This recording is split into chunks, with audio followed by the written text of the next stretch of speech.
Tappu the Trump जो हमारे हैं, उन्होंने ईयू को बोला था कि आप लोग भारत के ऊपर सैंक्शंस लगाइए, आप लोग टैरिफ लगाइए रशियन ऑयल लेने के लिए, और आप भी रशियन ऑयल लेना बंद करिए। ईयू ने ट्रम्प को बोला है कि साहब हम नहीं लगाएंगे भारत पे tariff, we will not put tariffs on India, and ये चीज हम नहीं कर सकते, so please spare us from this game. अब की बार कह लें कि बिल्कुल सिचुएशन उल्टी दिखाई दी हम लोगों को। जैसे ही ट्रम्प ने कहा कि मैं भारत पर 100% टैरिफ लगाऊंगा, तो ईयू ने कहा कि ठीक है आप लगाएं, लेकिन हम आपका साथ नहीं देंगे, और ना ही हम भारत पर पूरे का पूरा जो 100% टैरिफ है वो लगाएंगे, ना चाइना पर, ना रशिया पर, किसी पर भी नहीं। आपका मसला है, आप ही उसको सॉर्ट आउट करें, तो ये ज्यादा बेहतर हम लोगों को दिखाई देता है। इंडियंस ने टफ पोजीशन लेना शुरू कर दी on negotiations, on tariffs and everything, but the moment अब अगर इंडियंस जो है, इट मींस कि बहुत सारी बातें कंक्लूड हो चुकी हैं। दुश्मन बनाया इंडिया को, इंडियंस को वहां पे दुश्मन बनाया। उससे क्या हो रहा है कि कई इंडियंस ये सोच रहे हैं कि यार कहां पे आके फंस गए हम लोग, और ये अमेरिका के लिए बहुत खतरनाक है दोस्तों। ये हर एक लिहाज से, चाहे टैरिफ हो, चाहे ये पूरा माहौल बनाओ, ये लोग वार्न करने की कोशिश कर रहे हैं कि don't say that, don't do that. आप टैरिफ्स को रोल बैक करिए और कम्युनिटी इंटरैक्शन बढ़ाइए आप। ना ईयू ने बोला कि नहीं यार हम ऐसा नहीं, हम ना क्या करेंगे, हम अपना पूरा सिस्टम ठीक करेंगे, ताकि जो हमने बोला है 2028 में जाके 3 साल के बाद रशियन ऑयल और गैस से हम जरा पीछे हटेंगे, 2028 तक हम पूरी तरह से इसको कर देंगे, और हम अपने ना इन्फोर्समेंट प्रोटोकॉल्स हैं उसको जरा अच्छे से ट्वीक करेंगे। कभी ट्रम्प यूटर्न लेता हुआ दिखाई देता है कि मैं और इंडिया दोस्त है, हमारे दरमियान कुछ भी कह लें कि गलत दिखाई नहीं देता है। साथ में अगर हम लोग यूनिक की बात करें, न चूंकि हमें एम्बेसडर नजर आते हैं, और उन्होंने कहा कि इंडिया 2 महीने के अंदर वापिस आकर हमसे माफी भी मांगेगा, और साथ में हमने इसको मौका दिया है कि उसको रशिया चाहिए, उसको ब्रिक्स चाहिए, या उसको यूएस चाहिए। बेशक ट्रम्प ने मैसेज कर दिया, लेकिन अब इंडियंस इसको लाइट नहीं लेंगे, बिकॉज उनको पता है ये सारे के सारे डिविडेंड्स जो हैं वो उड़ सकते हैं। और इंडिया, और फिर साथ में क्या हुआ कि मोदी साहब ने भी मैसेज हुआ ऐसा है कि भाई टप्पू द ट्रम्प जो हमारे हैं, उन्होंने ईयू को बोला था कि आप लोग भारत के ऊपर सैंक्शंस लगाइए, आप लोग टैरिफ लगाइए रशियन ऑयल लेने के लिए, और आप भी रशियन ऑयल लेना बंद करिए। अब ईयू के ऊपर इतना प्रेशर डाला इन लोगों ने, और ऐसा टाइमलाइन बड़ा इंटरेस्टिंग है कि ट्रम्प की मीटिंग हुई कुछ ईयू के रिप्रेजेंटेटिव्स के साथ। उस मीटिंग के कुछ ही घंटे के बाद ट्रम्प साहब ने आके मोदी जी के लिए बड़ा अच्छा एक चीज लिखी कि भाई माय डियर फ्रेंड, ये वो। बाय द वे, जिसके अंदर मोदी जी ने माय डियर फ्रेंड और ये सब चीजें नहीं लिखी जो पहले लिखते थे, उन्होंने बोला भाई इंडिया यूएस की रिलेशनशिप बहुत अच्छी है, वेयर ट्रम्प एक पर्सनल रिलेशनशिप की तरफ हिंट कर रहा था। इन एनी केस, अब हुआ ऐसा कि भाई ईयू ने ट्रम्प को बोला है कि साहब हम नहीं लगाएंगे भारत पे tariff, we will not put tariffs on India, and ये चीज हम नहीं कर सकते, so please spare us from this game. Punitive tariffs लगाने थे इंडिया और चाइना पे, ठीक है, और वैसे भी target was India only for the Russian oil. ना ईयू ने बोला कि नहीं यार हम ऐसा नहीं, हम ना क्या करेंगे, हम अपना पूरा सिस्टम ठीक करेंगे, ताकि जो हमने बोला है 2028 में जाके 3 साल के बाद रशियन ऑयल और गैस से हम जरा पीछे हटेंगे, 2028 तक हम पूरी तरह से इसको कर देंगे, और हम अपने ना इन्फोर्समेंट प्रोटोकॉल्स हैं उसको जरा अच्छे से ट्वीक करेंगे। मीनवाइल ये भी पता चला कि ट्रम्प ने ओपेक को काफी पुश करा कि भैया अपना तेल प्रोडक्शन बढ़ाओ, ताकि ईयू को थोड़ा सा भारत की तरफ से हटा के मैं दूसरी तरफ डाल सकूं, and I can control that entire game. OPEC वालों ने मान लिया, इसके बारे में मैंने डिटेल आपके साथ डिस्कशन करी, जिसमें 137,000 बैरल्स को अक्टूबर से इंक्रीज करने की बात करी है।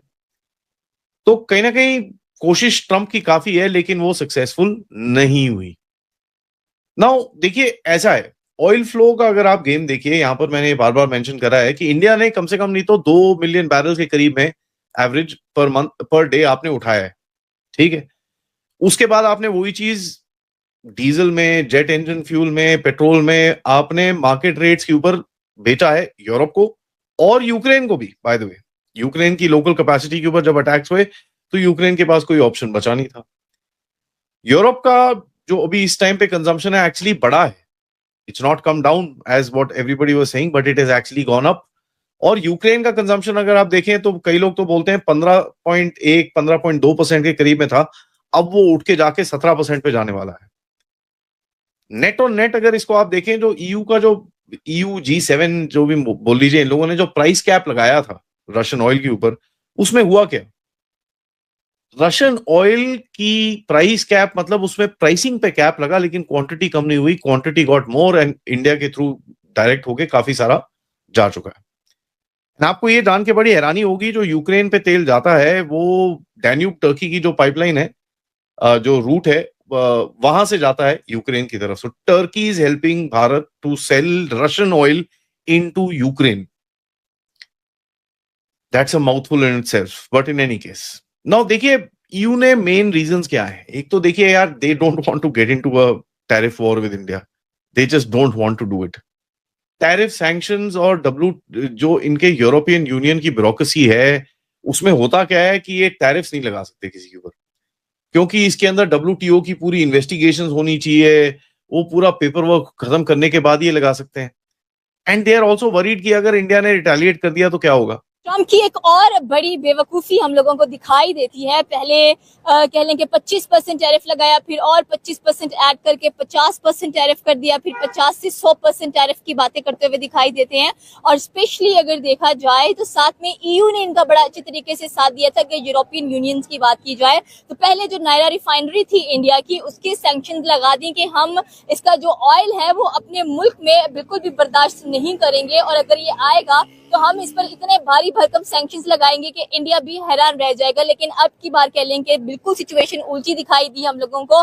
जैसे ही ट्रम्प ने कहा कि मैं भारत पर 100% टैरिफ लगाऊंगा, तो ईयू ने कहा कि ठीक है आप लगाएं, लेकिन हम आपका साथ नहीं देंगे और ना ही हम भारत पर पूरे का पूरा जो 100% टैरिफ है वो लगाएंगे, ना चाइना पर, ना रशिया पर, किसी पर भी नहीं। आपका मसला है, आप ही उसको सॉर्ट आउट करें, तो ये ज्यादा बेहतर हम लोगों को दिखाई देता है। कभी ट्रम्प यू टर्न लेता हुआ दिखाई देता है कि मैं और इंडिया दोस्त है, हमारे दरमियान कुछ भी कह लें कि गलत दिखाई नहीं देता है। साथ में अगर हम लोग यूनिक की बात करें, न चूंकि हमें एम्बेसडर नजर आते हैं, और उन्होंने कहा कि इंडिया 2 महीने के अंदर अंदर वापिस आकर हमसे माफी भी मांगेगा, और साथ में हमने इसको मौका दिया है कि उसको रशिया चाहिए, उसको ब्रिक्स चाहिए या उसको यूएस चाहिए। तो हम पाकिस्तानी अवाम से पूछेंगे कि इंडिया को तो हर कोई चाहिए है, जाहिर सी बात है, बड़ी मंडी है, बड़ी मार्केट है, वहां पर हर कोई। अभी रिसेंटली आईफोन 17 कह लें कि लॉन्च हुआ है, Indians they are buying it और बड़ी कॉन्फिडेंटली तरीके से बाय करते हुए दिखाई दे रहे हैं। तो आपकी क्या राय है कि इंडिया का रशिया को छोड़ देगा, ब्रिक्स को छोड़ देगा और यूएसए की तरफ चला जाएगा? नहीं, आपने जिस तरह बात की है ना, ये जो टैरिफ इम्पोजिशन की आप ये कह लें कि प्ले गेम चल रही थी ना, एक पिछले तकरीबन जब से ट्रम्प आया है तब से ये चल रहा था सारा सेटअप। पहले तो ट्रम्प ने जिस तरह आप कंपेन की, इलेक्शन की नरेंद्र मोदी की, फिर नरेंद्र मोदी ने अमेरिका की कंपेन की। इनके दरमियान दरारें तब शुरू हुई जब पाकिस्तान और इंडिया के दरमियान जब झड़प शुरू हुई, और उसके बाद वो सारी स्टोरी जो है वो पब्लिक के सामने। तो उसके बाद इंडिया जो है, इंडिया अमेरिका से दूर होता चला गया।